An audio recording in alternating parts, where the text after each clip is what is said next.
Hi again. I've got a kind of unusual video that I'm making today, and this is just basically my life story. I'm going to tell you the story of my life because I like to hear other people's life stories, and someone else might be interested in hearing mine. It might interest some people to hear that I'm 54 years old. A lot of people look at me and think, well, that guy's in his 30s. Well, I'm 54. I was born in 1963. And I was born in Manitowoc, Wisconsin. And I was born to Richard and Nancy Seekamp. Richard Seekamp, my father, was from River Falls, Wisconsin. And my mother, Nancy Ellen Thompson, she was from Eau Claire, Wisconsin. So they met in college. And my mom went to University of Wisconsin Eau Claire, and my dad went to University of Wisconsin River Falls. So my parents are both cheeseheads, and I guess that makes me a cheesehead. I was born in Manitowoc. My parents lived in Manitowoc, Wisconsin when I was born, and my brother and sister were also born in Manitowoc. I have an older brother, Mark, who's 2 years older than me, and a younger sister, Chris, who's 2 years younger than me. So after living in Manitowoc from my very early childhood, we moved to Lincoln, Nebraska. My dad was an English teacher, and he got his master's at the University of Nebraska-Lincoln, the big university in Nebraska. So we lived in Lincoln, Nebraska while he was getting his master's degree. And then after he got his master's degree, we moved to Highland Park, Illinois, because my dad got a teaching job at Highland Park High School. My dad taught English at Highland Park High School for over 20 years. And so I actually started going to school. I started kindergarten in Highland Park. I went to Green Bay Road School in Highland Park for kindergarten. So after I finished my kindergarten year, over that next summer, we moved to Northbrook, Illinois. And we actually went to a family Bible camp every summer. My dad was the dean of it one year. And but we were regulars at this Bible camp. It was a family camp that the whole family goes to this camp, and it was basically a Bible camp that was sponsored by the Lutheran Church. And my parents were both Lutherans. So this particular summer, between my kindergarten and first grade years, we went to this family Bible camp. The Bible camp was around south of Wausau, Wisconsin, on Mission Lake between the huge cities of Bevent and Elderon. If you ever heard of Bevent or Elderon, Wisconsin, then you're a very rare bird because those are two very tiny towns in Wisconsin. The big city in the area is Wittenberg. And of course, Wittenberg is a little town also. But that was where we had Bible camp every year. And it was a really beautiful area with a lake, Mission Lake it was called. And this particular summer, between my kindergarten and first grade years, we went to Bible camp as a family. And my dad left and moved us into our new house in Northbrook while we were at Bible camp. So us kids didn't even know what was going on. And we were just kids. And my dad went back and moved us into the house, moved all our stuff while we were at Bible camp. So when we came back from Bible camp, we came back to a new house, which was very strange because you leave for Bible camp from one house and you get back and you're at another house. So that was how I started first grade in Northbrook, Illinois at Indian Ridge Elementary School. Indian Ridge doesn't exist anymore, but I went to first through fifth grades at Indian Ridge Elementary School. And I have many fond memories of those years. We attended Lutheran church that was called Cross and Crown Lutheran Church. And I remember in the second grade Sunday school class, our Sunday school teacher was Dick Ehrenberg. And he actually asked all of us kids in his second grade class if we had wanted to receive Jesus Christ as our Lord. So I actually received the Lord in a second grade classroom at a Lutheran church in Arlington Heights, Illinois. We lived in Northbrook, but we went to church in Arlington Heights at Cross and Crown Lutheran Church. So we went to Cross and Crown, and when the pastor left there, we started going to a church in Northbrook. And that church was the Northbrook Evangelical Covenant Church, which was on Fingston and Techney Roads in Northbrook. It was at that church that I started playing the guitar, because there was a fellow named Ray Harris, who was a guitar player, who took it upon himself to teach kids how to play the guitar. He was just absolutely a gold mine for us kids at that church, at the Evangelical Covenant Church. He just got a group of us kids together and taught us how to play the guitar, and then we would go out and play concerts at a nearby retirement home. And the big concert every year was when we played at Covenant Village. So that's where I took up the guitar. I was already playing trumpet. I started playing trumpet in fourth grade. I played trumpet from fourth grade through eighth grade and played in the junior high band at Wood Oaks Junior High. But trumpet was never my passion. Guitar was always my passion because I liked to sing. I was always a singer, and guitar, you could play the guitar while you sang. And I liked the guitar besides, and guitar music. So needless to say, when Ray Harris taught us kids how to play the guitar, that was a huge thing. And as much as I loved the memories I have of playing in band in elementary school with Mr. Nadolski, and junior high with Mr. Nadolski, and playing in the pep band at Wood Oaks Junior High. Yeah, okay, that was all good, but honestly, the trumpet was that was secondary to me. I was always into the guitar. But my friends in school, in junior high and in elementary school, were basically my friends were church kids, kids I knew from church. And I didn't have a whole lot of friends in school because my friends were in church. Church was where I made my friends for whatever reason. And I had very few friends outside of church. From 6th through 8th grades, I went to Wood Oaks Junior High in Northbrook. After graduating junior high from Wood Oaks, I went to high school at Glenbrook North. But I was pretty much a loner in high school because I was a musician. I was more interested in playing music than I was in going to parties and making friends. I was a musician at heart, and I needed to write music, and I needed to play the guitar. I needed to sing, and I was into studying the Bible. Even in high school, I was always into studying the Bible and finding out what it really said. Pastors would teach things from the pulpit that I would question. I'd be like, well, it looks like the Bible doesn't say that. And so I would always question things in the Bible. I've always been into the Bible since the 1970s. I graduated Glenbrook North in 1981, and in good heavens, that was 37 years ago. I graduated high school 37 years ago. That's pretty wild. But at Glenbrook North High School, I sang in the chorale, I sang in the chamber singers, and I was good at basketball, but I never played on the basketball team. I never even tried out for it.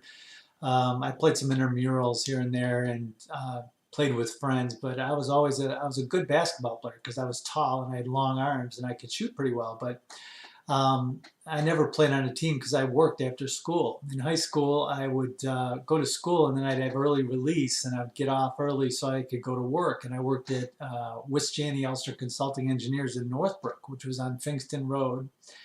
And they were consulting engineers that found out why buildings collapsed and basically investigated disasters. And they were civil engineering company. And so I worked there as a file clerk when I was in high school.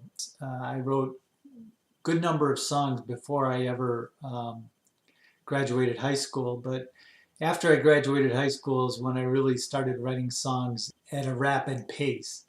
In 1981, I kind of started jamming with some friends from church that were older than I was.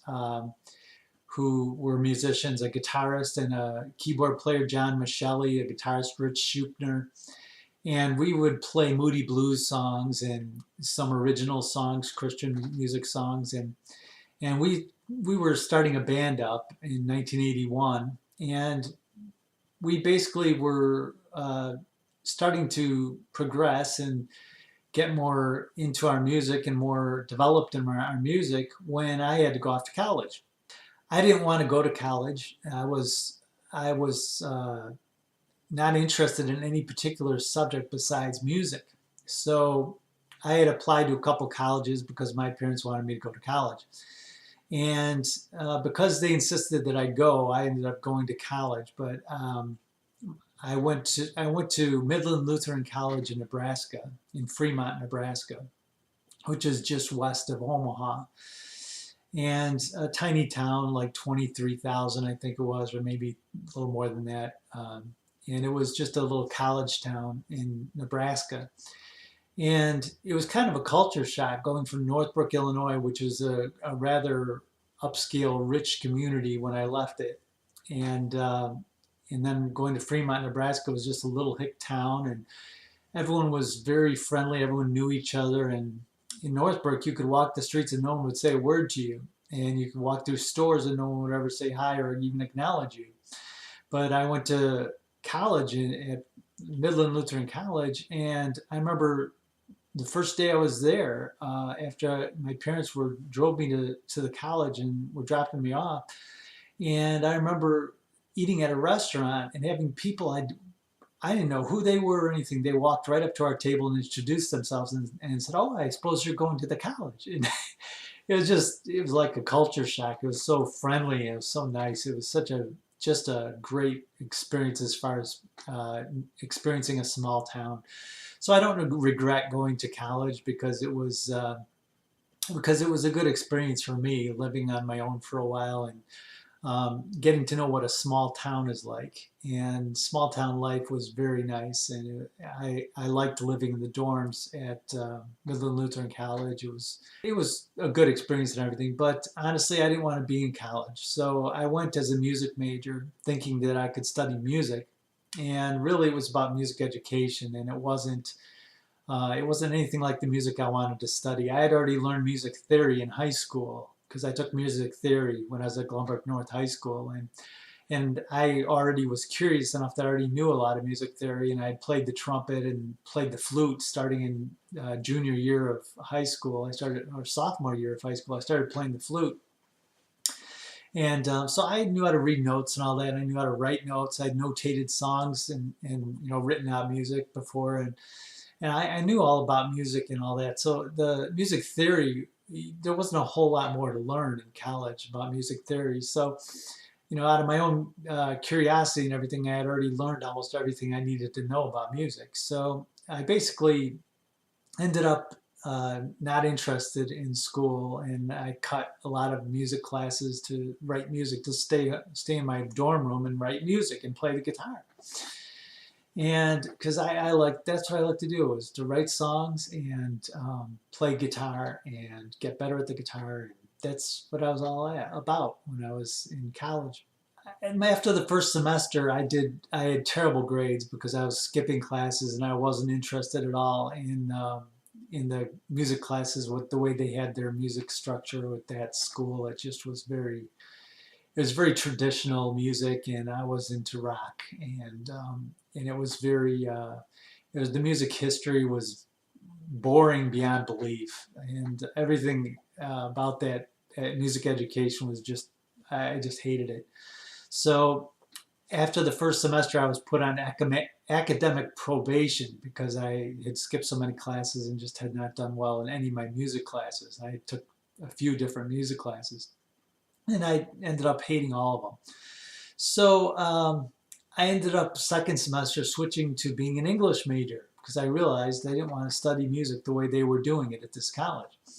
So I became an English major in my second semester, and I pulled almost straight A's my second semester because it was all English, and I loved studying English and reading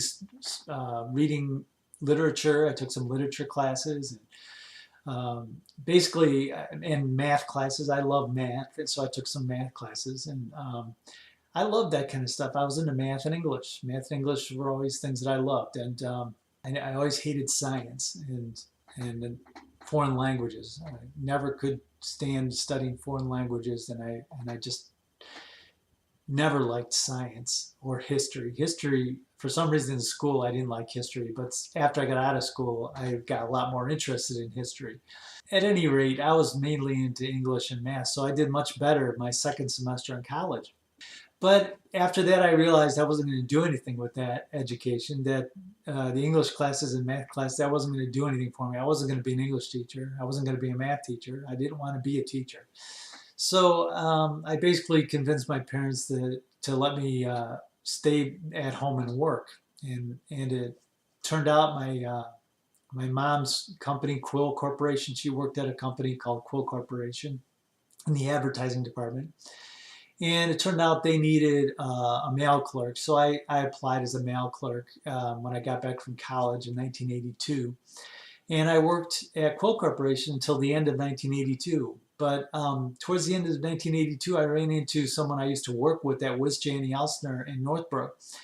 And it turned out they were looking for a full-time person to do the file clerk job that I used to do when I was in high school. So I ended up applying to that, and I got it in January of 1983. I started working at Wiz Janney Elsner again, and I ended up working there until 1989. My job there was basically very much had to do with the records of the company. And one day, it was probably around 1984, 1985, someone at the company just plopped down a bunch of data onto my desk and said, put this in the computer. Now, I had no experience with computers whatsoever. There were no PCs back then in the early 80s. There were no PCs. No one had a computer. And the best thing you could do is a word processor, and electronic typewriter was the best you could do.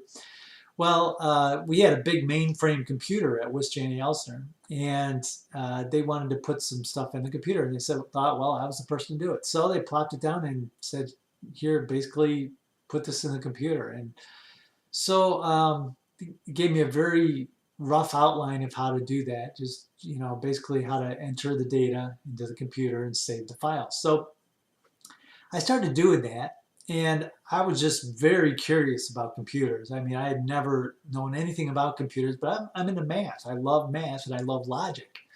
So it turned out that I started looking into computers on my own, and I started experimenting on the mainframe at Wiz Janney Elsner.